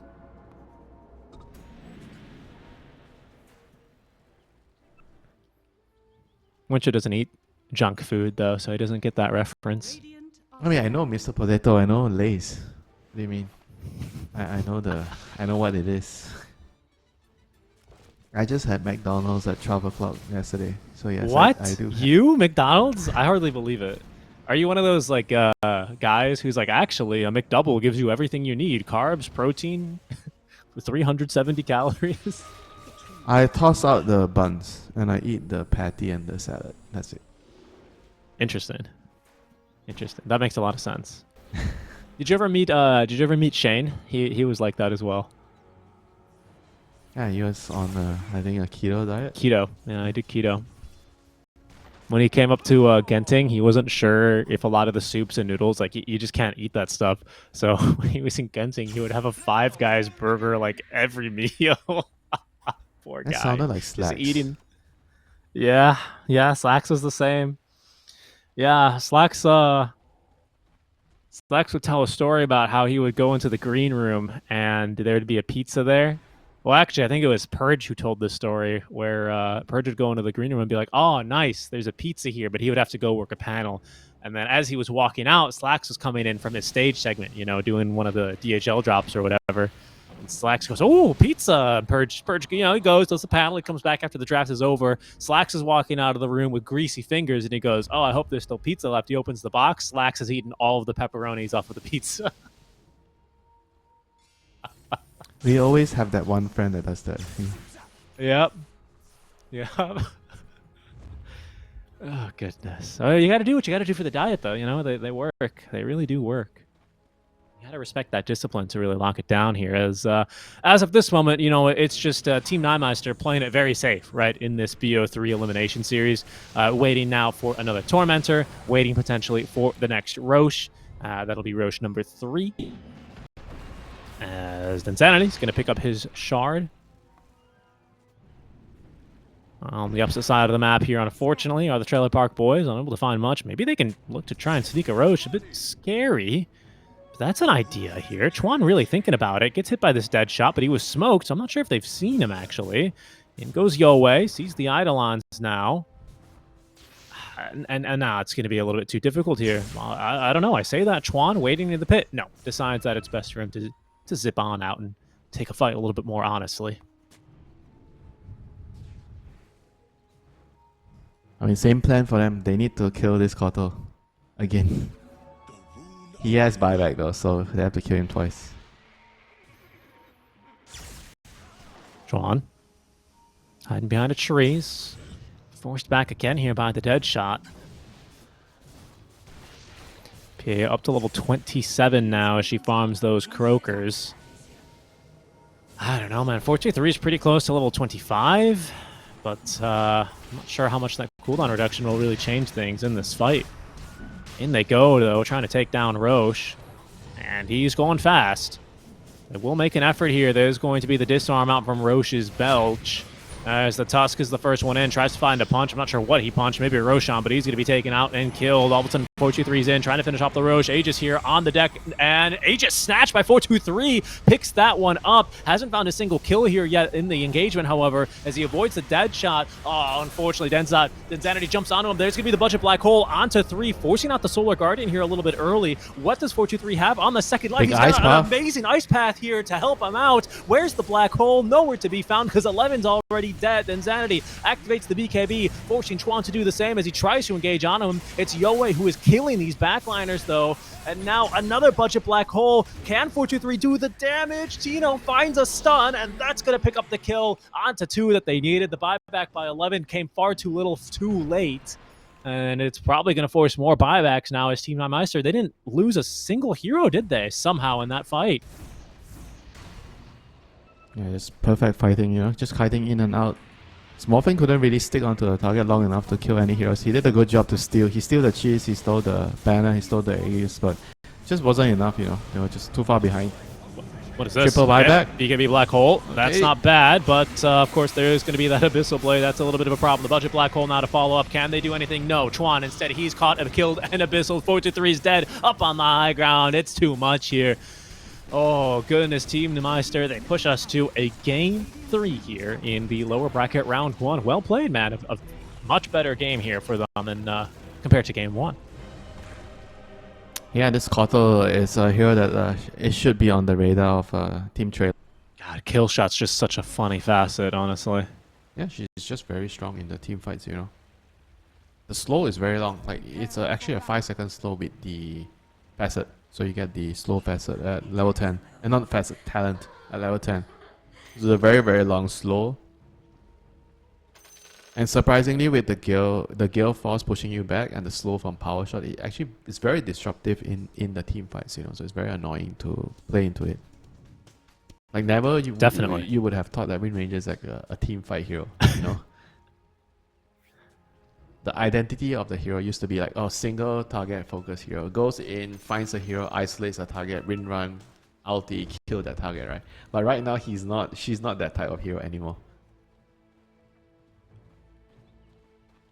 Yeah, I mean, I honestly like it better than the what was it called? The whirlwind facet. Remember that one?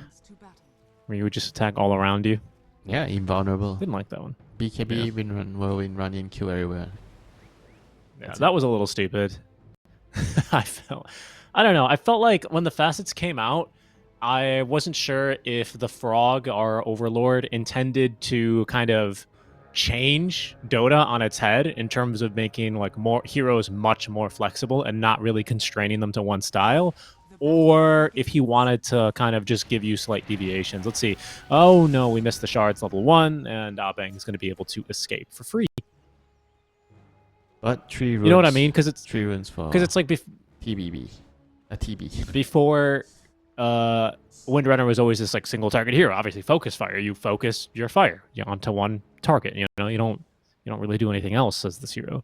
And then all of a sudden, you would see Windrunners stacking ancients, and then they would go and then just get a javelin, everything. maybe Maelstrom, Run around, and clear it, drive stack. by, clear everything. So it's like even so efficient, right? You're trying to go from mid to bot, you drive by, wind run, ulti, and you clear everything, and then you go bot, you farm. You know, it just allows you to farm too quickly. Yeah. So it's nice to see. I think heroes kind of more centered around their identity, if that makes sense. Now that we've refined facets a lot more. What's your favorite facet, by the way? Talking about the identity, what facet do you think that truly brings out the identity of a hero?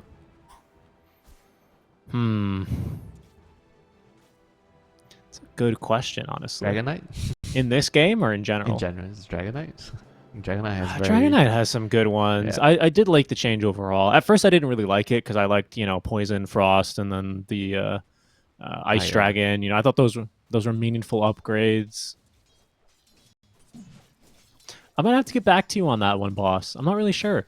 That's a really good question. Which facet do I like the most from like a design perspective? That's a really interesting question.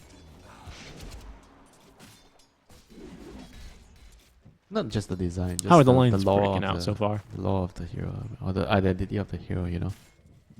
Sure. Some just feel like they're placer facets. You know what I mean?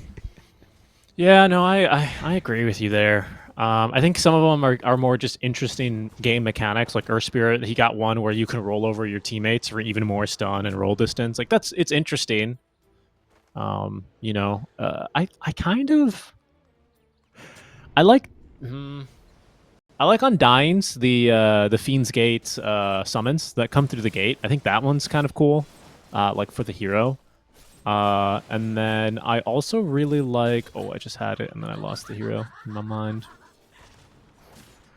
I think Phoenix is cool with Dying Light, to be honest with you. I think that's like a really nice facet. Shakers, I think, adds a lot of depth, on the killing heroes with your abilities, sends them flying. I think it's just great. Slugger. Yeah, that's right. Thank you. You've got all these names down. I just click them. I mean, overall, there's a lot that's really interesting, Yeah. I think the Wind Ranger one is definitely a very interesting one too, I mean, you think about the concept and design of the hero with the kill shot. I like it a lot. Definitely. Yeah, I think like Rangers in fantasy books that I've read and like in fantasy settings, they're usually like Omega OP hunters in that style. As we can see some nice fighting over the Lotuses. Abing's not going to win this duel, though. but he might at least ensure that Narman goes down with him. Unlikely. Snowball drags him into the Lotus pool, where it'll be first blood for 11. The Phantom Assassin jumping outside of the Lotus pool, ends up getting stunned here. 11 holding on to the Lotus, feeds it to Narman as they look to continue fighting now onto Denzanity. Another bout of spells here up in just a few more seconds. They might just have 2 kills here. Denzanity needs something to jump to. He's not going to find it, though. Only the hard shield of 11 as he's sent into the dirt. Oh, that was not the best decision by Abeng to really start that fight like that. And now Denzanity is going to miss a full wave under tower. That was enough, the cast range for the Blink Strike. It went from 1000 to 600 at level 1. 650. So I think he maybe would have been able to blink to the creeps there if he was the old Blink Strike. Yeah, it's coming into play, all the nerfs. Good start here for the Trailer Park boys on the off lane. 11 and Narman there getting 2 kills, securing the Lotus.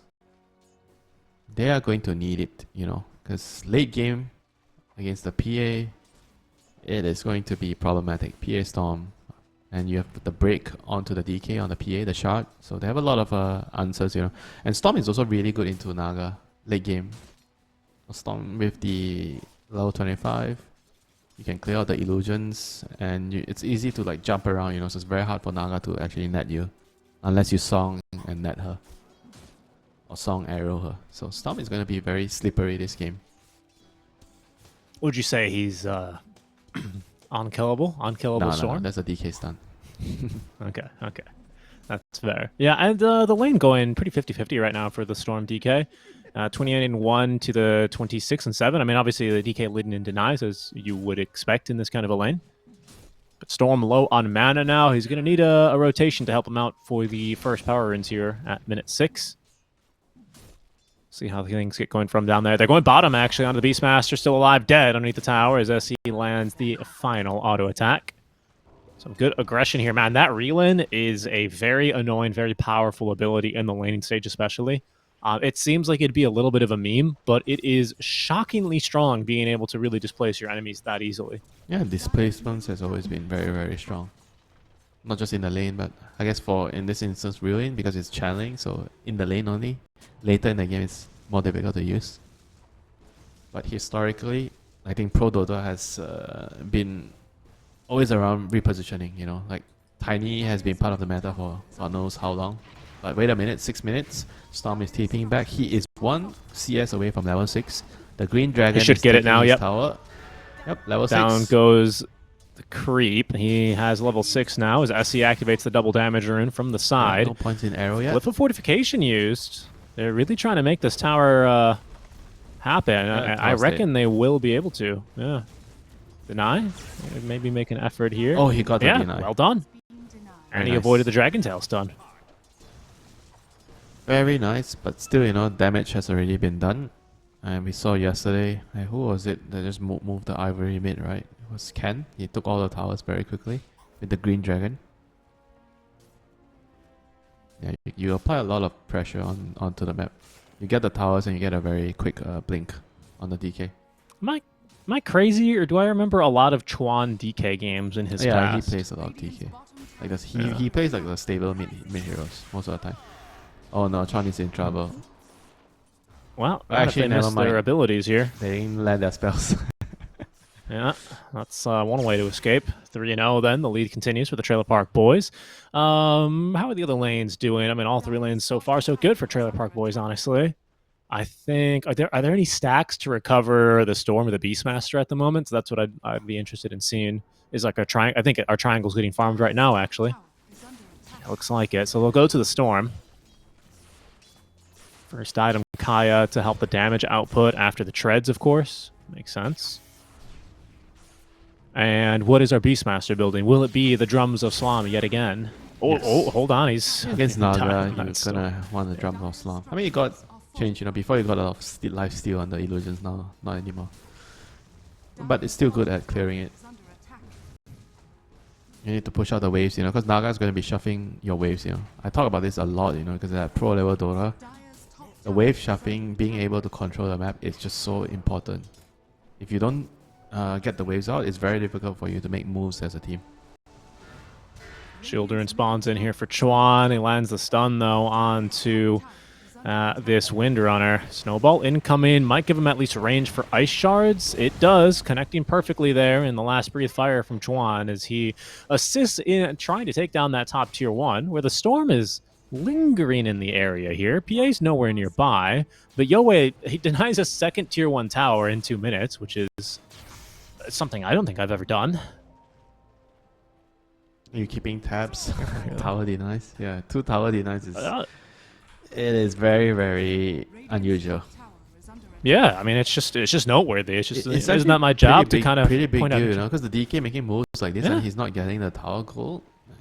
Nice word there by Abang. It scouts this aggressive rotation. SE, he's getting in there. Somehow, I've never seen a frog leap that aggressively. Have you not seen the Frog Prince? When he sees his princess, he jumps over. No, I actually haven't. I see the boss really has you up to date on all the latest animated movies, huh? Well, that's not the latest one, but you know. Did you see Neja too? No. Oh, really? I heard it was good. I'm waiting for my Squid Game. Not exactly an anime. Sotong game. Yeah, Sotong game. Chuan, though, yeah, well, they failed to get the kills, so he's not going to be able to destroy that bottom tier 1 tower. But he is still trying to maybe set a trap here in the mid lane. Trying to bait underneath his supports, who are a little under-leveled at this point. Narman's still level 4, 5 for SE.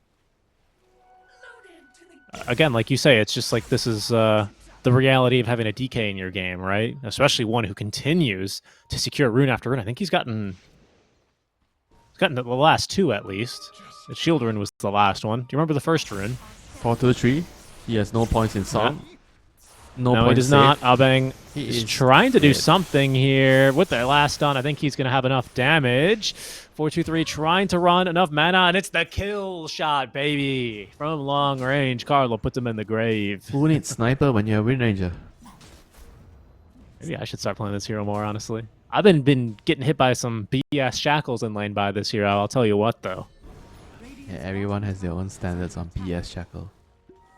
Oh, that angle is not right. The tree is not right. How is that latching to the tree? It's out of range.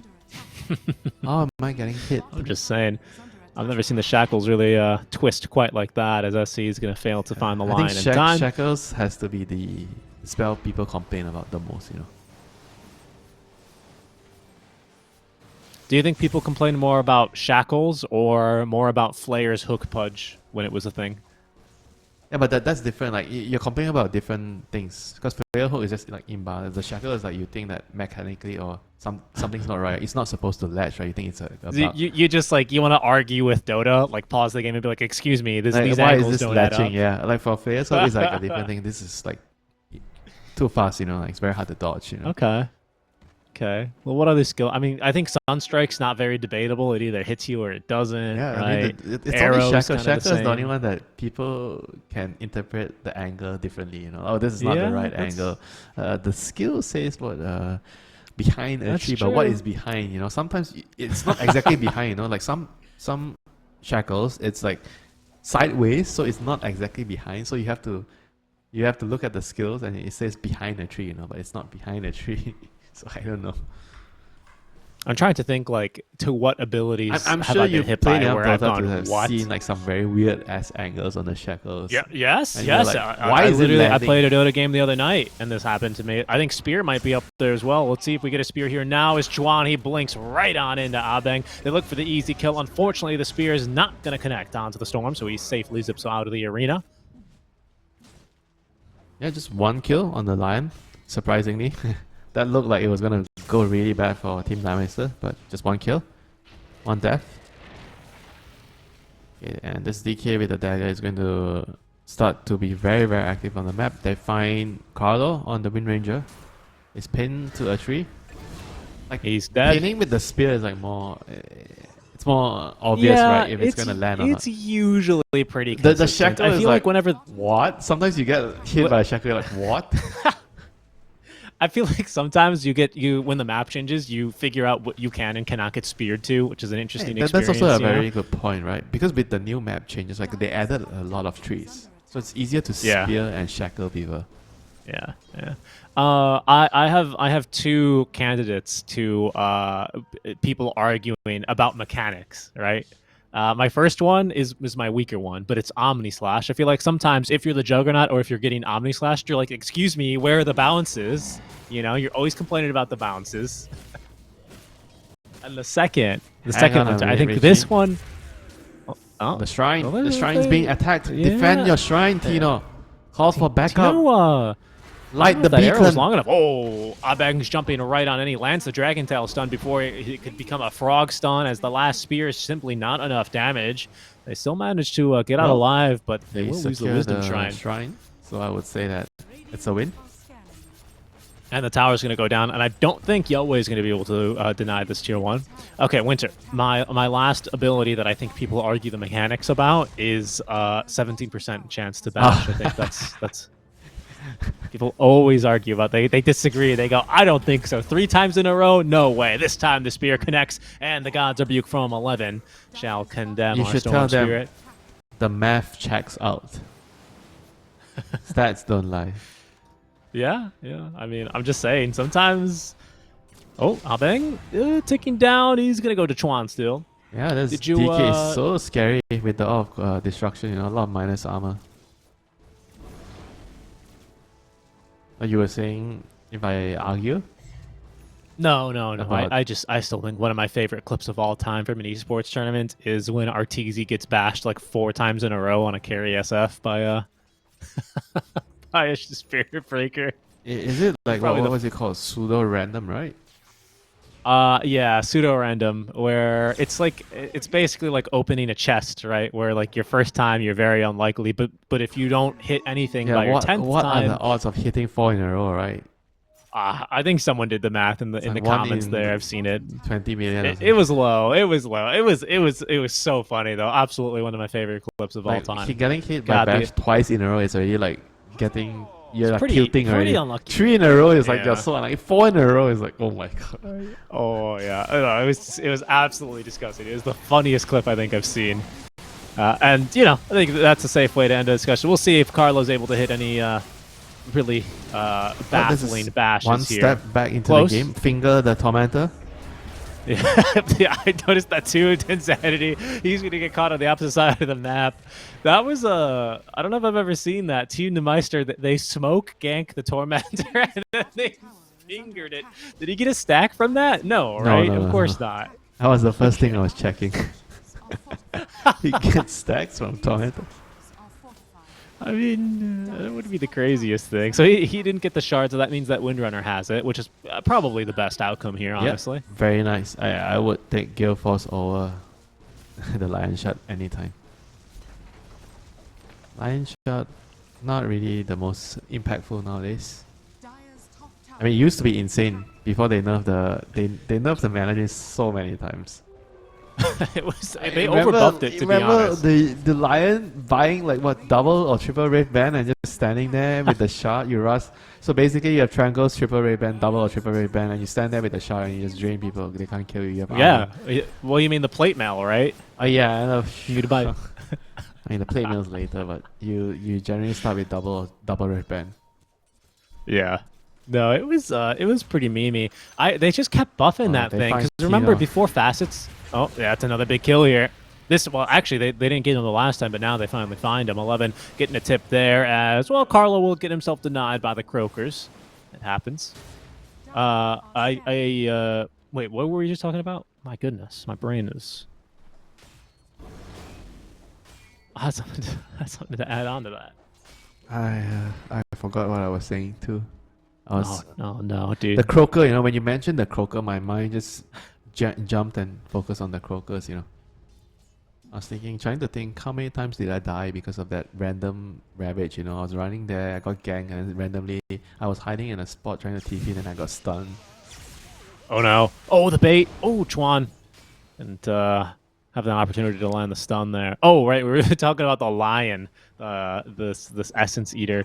Before they added facets, it was like a 20 or something. Whoa, hold on. Playing off of that ward. Beautiful counter initiation stun, though. That's a nice two-man shackle as Chuan decides to throw the stun here towards Abeng. Gets turned into another frog here, as I think Abeng threw a blood grenade at himself, trying to plant the sentry. Anyway, that used to be a talent. It was like a 20 or a 15 talent online, I remember. 100% damage to mana drain. And I tried it, and it still wasn't very good. But then, you know, when they made it the shard, ooh, boy, that was ridiculous. I mean, if you want to go one step even further, the death time, minus death timer on the line. Oh, that was so dumb. Didn't techies have like a minus 110 second death timer or something? Like... 100 seconds? No way, right? It was. I remember he had like some random number on. He had like what, plus 300 damage or something?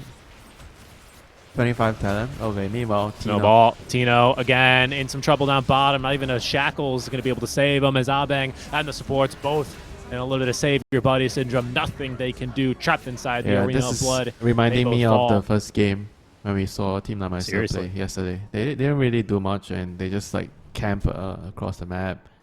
They're really passive and just waited, you know, for opponents to come to them. You know, they just didn't do anything.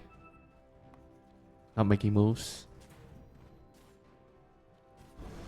I think all the more when the game is going rough, like you have a rough start, rough early game, the more you have to really think about what you have to do, right? You have to take matters into your own hands. You can't just wait because you're already behind. You have to try and do something. They're trying now. Another zip in. They're really double trying, stun. but even without Where's Tino, the damage? okay, a nice double stun. Tino is TPing in, but the song. Oh, they forgot that there's a Naga Siren in the game.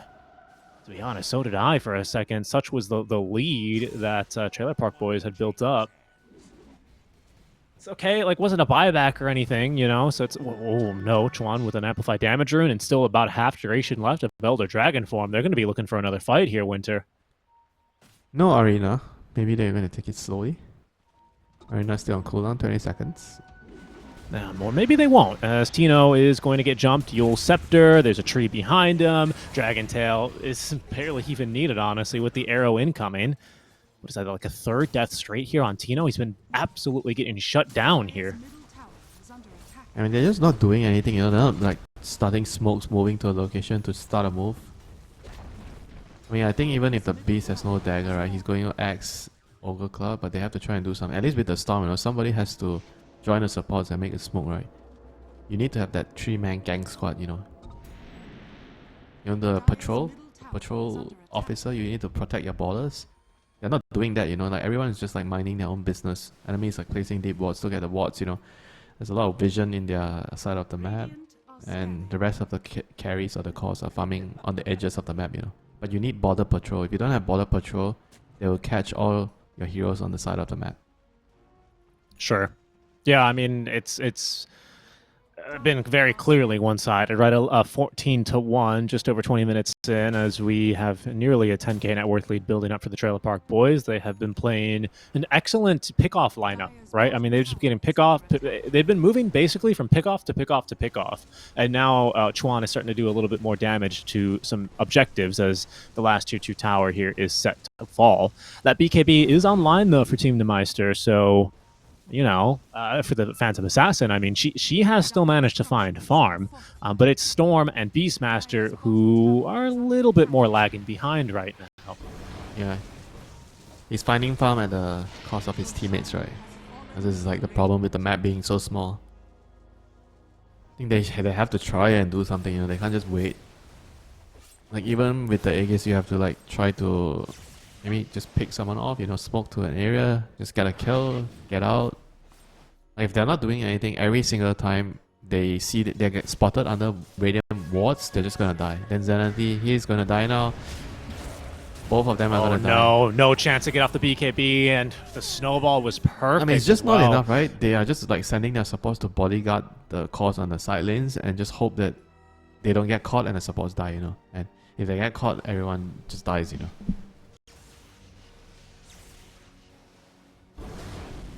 And this is just when you're playing against a coordinated team, it's just not going to work out, you know. You're going to have a very, very hard time keeping your cause alive in a situation like this. Dire's bottom tower has fallen. Yeah, and the lead just continues to build now for Trailer Park Boys, who just dominating in this third game. Snowball as Tino is going to be in some more trouble here. Not even the drums of Tag Slom team will save him. Naga.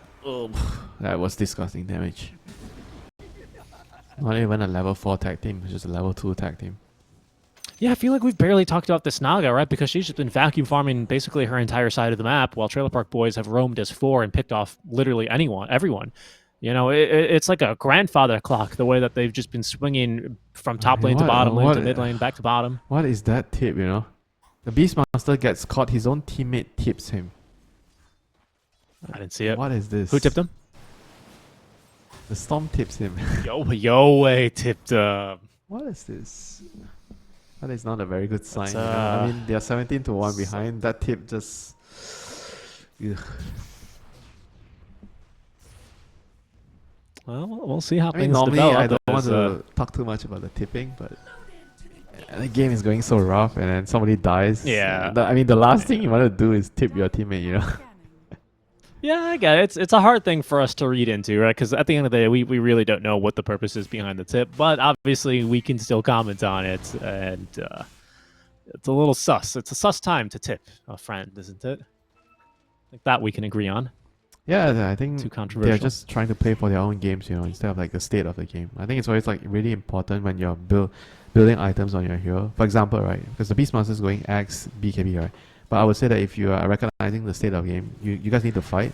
So he needs to buy a dagger to make moves right on the map. Oh no. Well, Yoei's dead. He died to 423 and Hustler. In the meantime, they also get on top of Tino another time.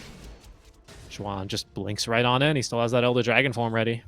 And it seems like now 423 will join them in this bottom lane push. 2 cores are dead. Chuan's leaping in, trying to find a third. The arrow perfectly connecting. The spear back. Oh, it's just wonderful play here for Trailer Park Boys. And I'd say for Team Nimister, it's just a bit of a shame the way that they took game 2, the way that they fought well together in that kind of a game, and now they just aren't playing as a unit here. And Trailer Park Boys, no disrespect to them, it's just pickoff after pickoff after pickoff after pickoff. It's looked like such an easy game to play.